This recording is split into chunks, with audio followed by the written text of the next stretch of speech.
Why has nobody made a video explaining Sumire to Awakenings? It's pretty much one of the best, if not the best, awakenings in the entire series. It packed with beautiful symbolism, pays tribute to the original source, and even connects themes from across the Persona games. Well, I guess we'll never know why. But as the purple aliens say, fine. I'll do it myself. It's me. I'm the purple aliens. Filling my life with this pressure. Demanding the results that you want? Super quick recap for those who don't remember, this scene takes place after the event where Sumire is judged by the school for underperforming in a gymnastic competition, which led to this dialogue here. And now you're all branding me a failure? Let me remind you who you're talking to.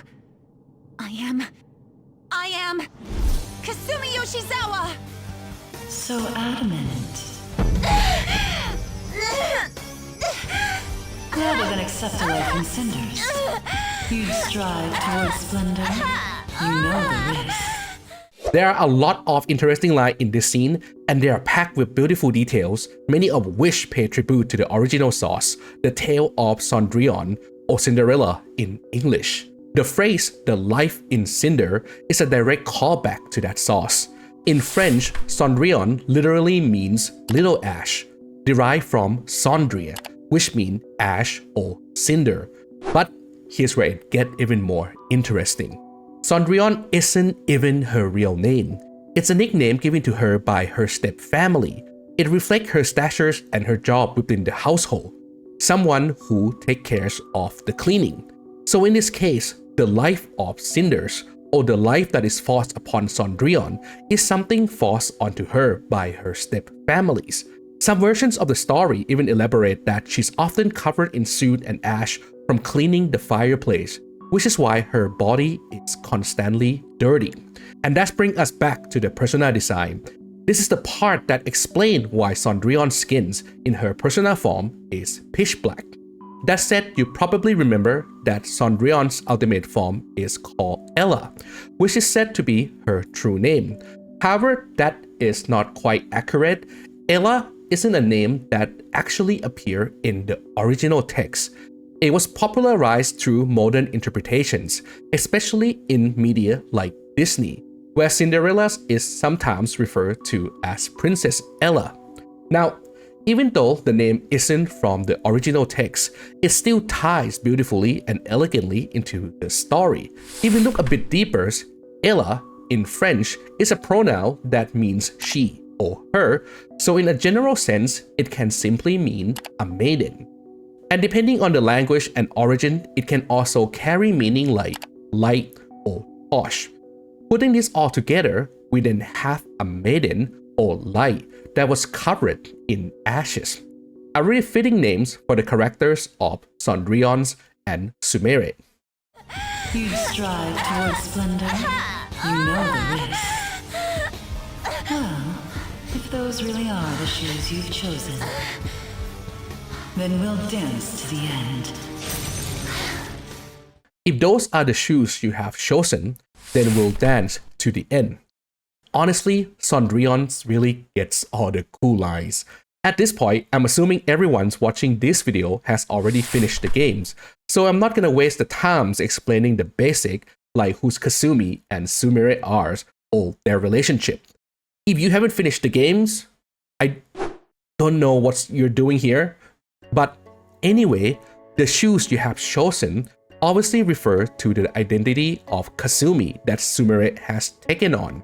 Well, technically it goes a bit deeper than that, but for the sake of flow and keeping things simple, you can think of it that way for now.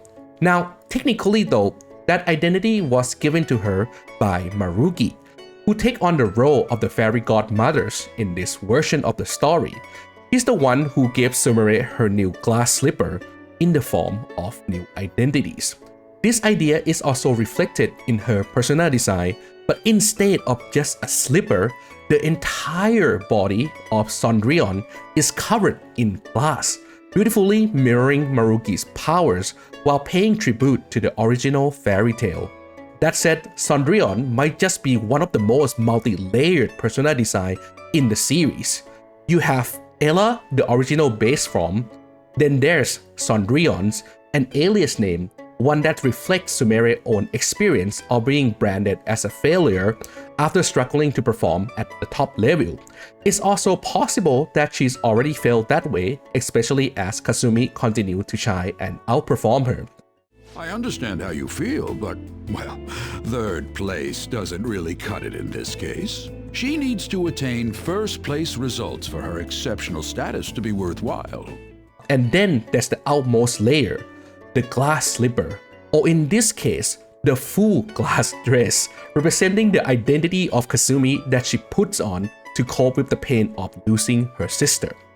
Actually, the entire royal story and Maruki's arc is full of symbolism that draws from the tale of Cendrillon. I even made a separate video all about that. Definitely check it out if you're enjoying this one. Oh, and before we move on, I'm going to stop saying Cinderella and stick with Cendrillon from here on out. The dev really likely choose the French version on purpose as a way to signal the source material to lore nerds like me and you. What I mean is they probably went with Cendrillon instead of Cinderella because the first version of the story that features the fairy godmother's glass slipper and pumpkin carriage was the French version, Cendrillon, by Charles Perrault, written in 1697. Well, if those really are the shoes you've chosen, then we'll dance to the end. This has got to be...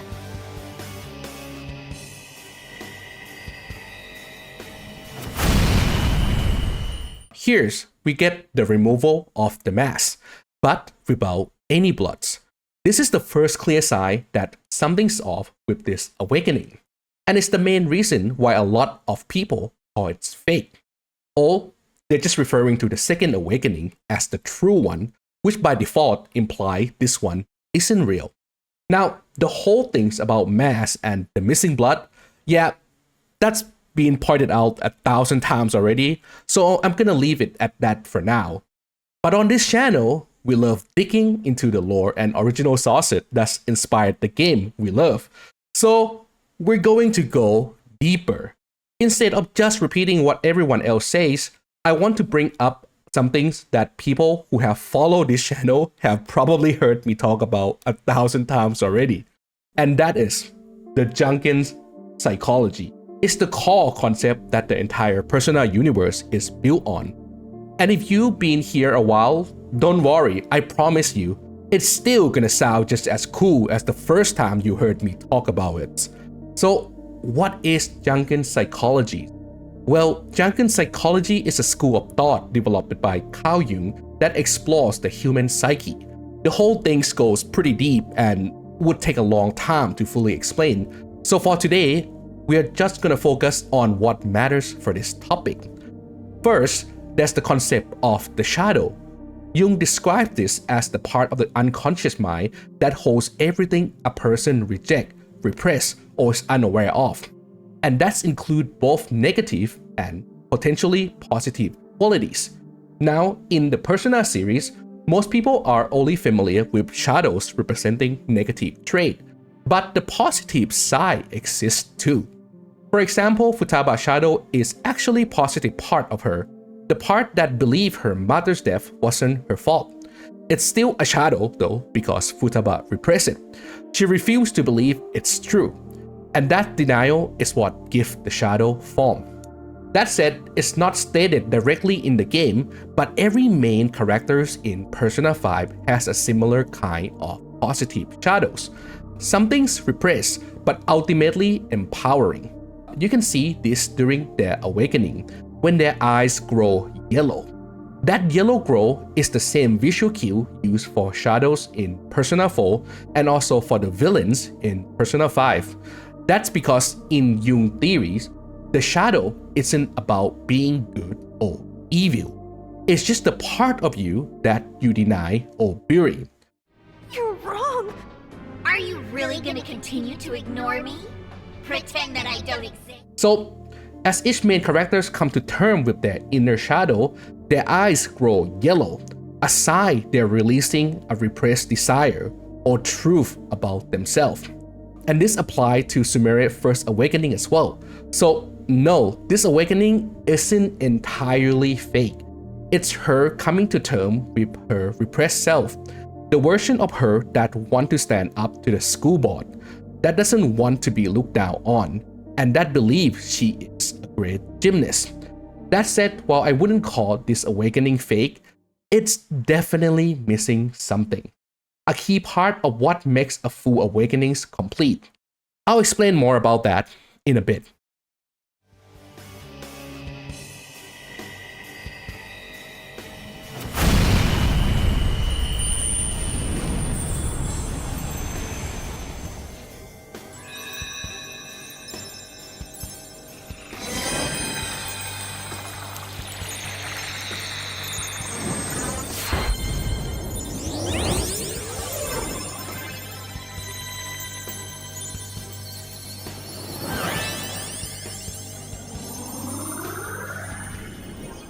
Before we continue, shout out to whoever asked for this video in the comments, if you are watching this.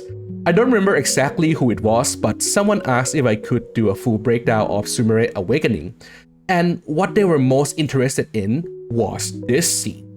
The one where Sumire transforms and changes into her Phantom Thief attires.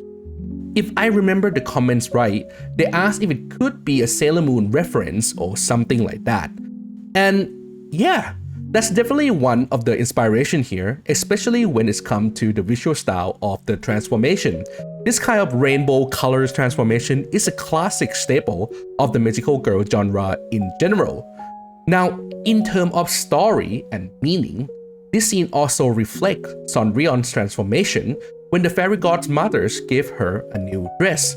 However, once again, this role is taken by Marugi as he gave Sumire the identity of Kasumi. It's basically a follow-up of that earlier scene where Marugi was consulting her and she tied on her sister's ponytail.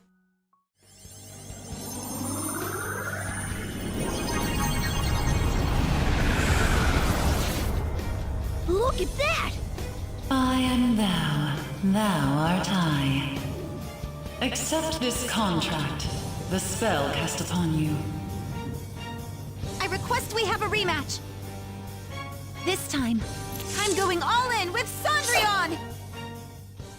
Okay, so this next detail might be a little confusing, so it's gonna require you to pay a bit of extra attention.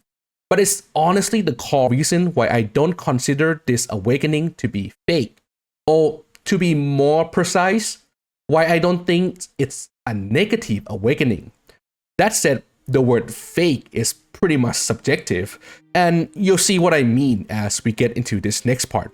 We're going back to the Jungian psychology again, this time with the concept of the persona. And I won't go too deep and risk getting lost in the sauce, so here's the short version. Jung described the persona as a mask we wear to protect ourselves from the world. In Persona 5, it's described as a mask we wear to face hardship. So what does this actually mean? Basically, it's the version of yourself that you present to the world or to the specific social group you're with. Like, you act differently around your boss or teachers than you do when you're by yourself, right? Even with close friends, there are still things you might hold back. And it works in reverse too. Authority figures like police officers or teachers also play roles that society expects of them. But once they're home, in private space, they can drop that act and just be themselves. I keep wishing that he'd just end up not coming to school. Still, that isn't something I should be saying as a teacher. That's what Jung means by the persona, a mask we wear to navigate the world. Now, some people might call that fake. And sure, there's some truth to that, depending on how you look at it, but Jung himself didn't see the persona as fake or negative. He believed it was necessary. Without it, just imagine what society would be like if everyone acted purely on raw emotion all the time. Well, actually, you probably don't even have to imagine. Just open Twitters or Reddit and you'll see it play out in real time. Now, back to the games. Keeping this idea in mind, plus the fact that Maruki has the powers called actualization, which let him make things real or at least give them the appearance of realities, it makes sense why this awakening still went through, despite the mask or persona Sumire is wearing was technically given to her. At this point in the story, Sumire isn't just thinking she's Kasumi, she's literally is Kasumi. And of course, Kasumi would be in control of her own mask, her own persona. Honestly, it's kind of impressive that the Persona team understood Jungian psychology well enough to treat this awakening as a complete one. Because there are two main factors a person has to meet in order to awaken to a persona. The first is to be at peace and not neglect their shadow. And the second is to be able to control the mask called persona. That said, while everything we have covered so far is already impressive, there's still more to explore, especially when it's come to what the blood behind the mask really means. And one important hidden detail that makes me consider Sumire Awakening to be the best in the entire Persona series. So let's move on to Sumire's second awakening. Violet! Cendrillon! What? Her personas! Not on my watch! Please stay back! I appreciate it, but allow me. I chose to stand on my own and fight. It's time I stopped being helpless. I hung my head low and took your hand. But I knew all along, deep down, pretending to be Kasumi was not the right way.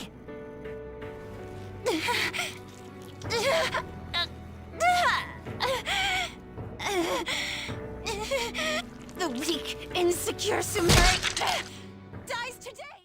Before we go any further, there's a wonderful detail I'd like to expand on.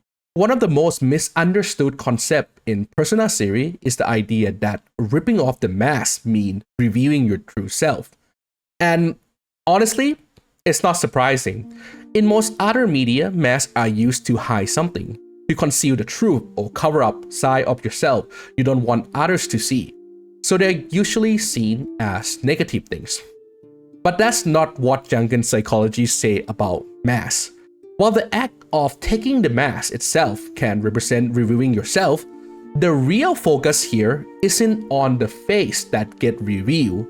It's about the control you have over the mask in the first place. Remember how Jung believed that persona or masks are necessary for us to function in the world? Well, he also warned that, just like shadow, if it's control you, you become a walking impulsive time bombs. The persona can be dangerous too. If you let the mask control you, then you lose touch with your soul, or who you really are at your core. That said, technically, I'm wearing a mask right now, just by talking to you through this video. Because, let's be honest, my unfiltered self would probably be way too inappropriate for the broader audience. I mean, the truth is, I really like, and I think that everybody is. What I'm trying to say is, I love all humans, except half of them. Anyway, with everything I told you in mind, this is why ripping off the mask, the very things that protect you from society's pressure and expectation, causes blood to spill. We cling to it for protection, but it clings just as tightly to us. So when you tear it off, of course, it's going to hurt a lot.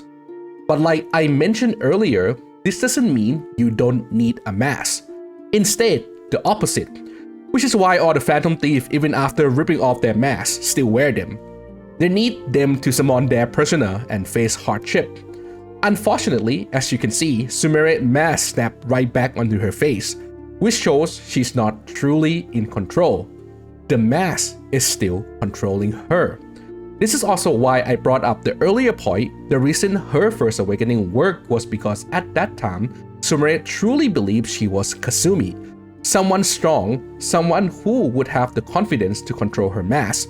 But now, she's fully aware that she's Sumire, someone who's still unsure of her own abilities. That said, this also explains why the first awakening doesn't spill any blood, because Sumire true inner self wasn't directly harmed in the process. However, she's managed to snap out of it pretty quick. And honestly, while Sumire wasn't able to show the same level of progress as Kasumi when she was alive, she was extremely talented when they were younger. In fact, Kasumi even told her that it might just be a growth spurt, that if she give it a little time to catch up. Why am I doing so bad? I keep messing up my routine. Your growth spurts just changed your eye level. You'll get used to it. It's hard to say for sure though, since the game doesn't show us any actual stats comparing the two sisters. Or was there actually another clue? Well, if you pay attention to how the scene is shot, or rather drawn, you'll notice something interesting. Some shots are drawn normally, but others are shown from Sumire's perspective. And call me crazy, but if you compare the two, the ones from Sumire's perspective actually have a slight warp and blur around them. That detail proved her sister was right. But honestly, that probably doesn't matter anyway, because that's not really the point of the story. What the writer are showing us here isn't a skill gap. It's a story about two sisters who are both incredibly talented. The real difference between them comes down to faith, the power to believe in oneself, and in some cases, in others. Your dream is no longer impossible, and you're the one who decided that, not me. Huh? You didn't even realize it, did you? Today's the first time you've told me you will win on an international level. Until today, you'd only tell me, I hope I win. The weak, insecure Sumire dies today! Violet! You were the one. The only one who stayed true to yourself. Come, Cendrillon! If you don't answer my call now, how else can we make our dream come true? The weak and insecure Sumire dies today. This line called back to her earlier conversation with Marugi, the one where he gave her a new identity, a new life. She even says it felt like being reborn. All right. I'm not sure how to put it, but I feel like I've been reborn all over again. But here, in this moment, she destroyed that false rebirth with her own strength. She doesn't just reject the identity of Kasumi that was given to her, she destroyed the insecure version of herself who would freeze up anytime someone judged her performance. Honestly, if it wasn't for the game mechanics, this would have been the perfect moment for Cendrillon to evolve into Ella. But, you know, you gotta go hang out a bit first. Anyway, even more amazing stuff happens here. If you don't answer my call now, how else can we make our dream come true? The use of the word out in this sentence, while it sounds like she's talking to Cendrillon, I also like to think, no, actually, I absolutely believe it's referring to Kasumi, because both Sumire and her sister share the same dream, to reach the top level together.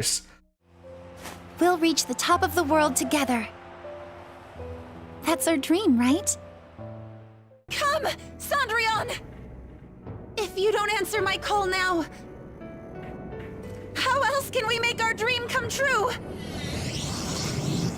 Such tenacity. It seems to fit you better than ever before. The glass slippers are the icon of glory.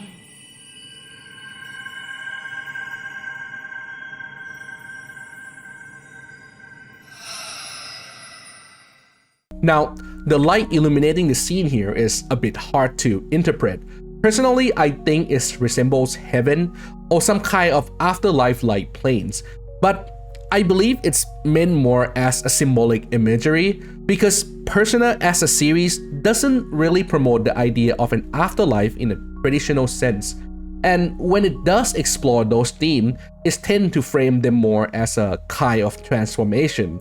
The idea that after your body dies, what you're made of scatters into universe and eventually becomes something else. What remain though are the memory and the legacy you leave behind. And that's what makes this moments so beautiful.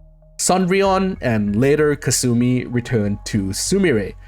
This marks the moment Sumire truly remembers her sister. Before, as she had taken on Kasumi's identity, it also meant that Kasumi no longer exists as a separate person. But now, by reclaiming her true self, those memories of the real Kasumi are able to return to her. Such tenacity. It seems to fit you better than ever before. The glass slippers are the icon of glory.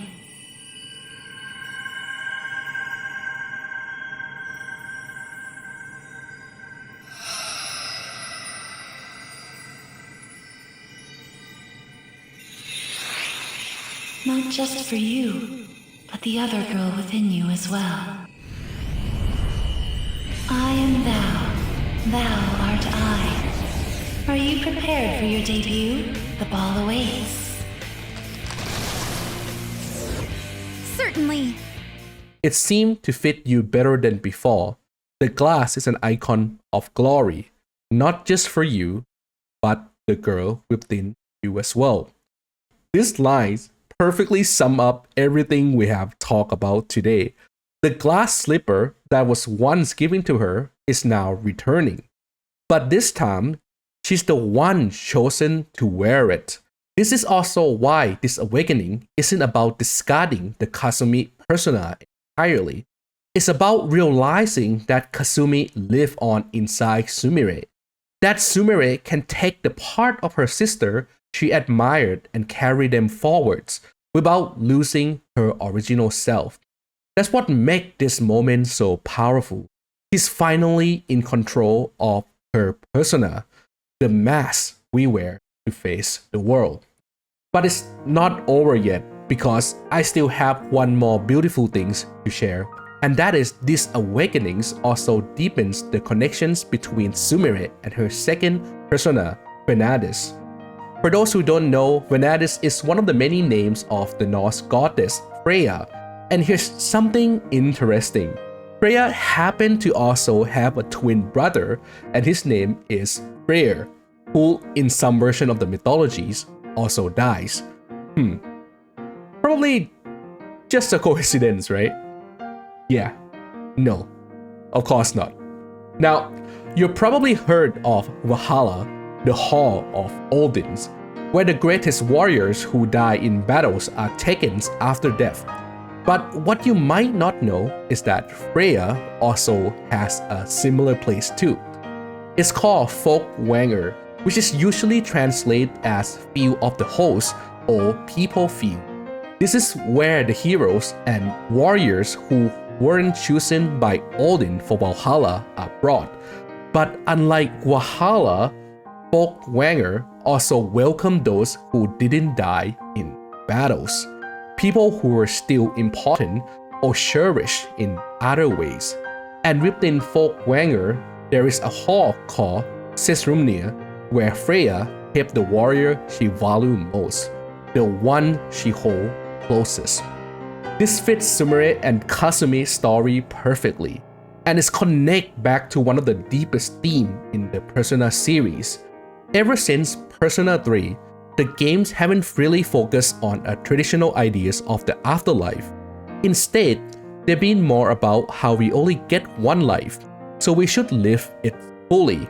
And even when someone is gone, a part of them stay with us. We are the Sessrumnir.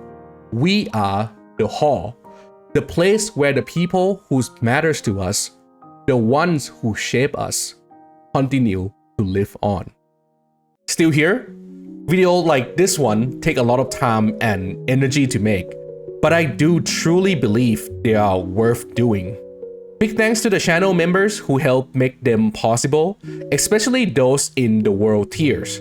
If you love lore as much as I do, considering joining. You'll get early access and exclusive behind the scene content that goes even deeper.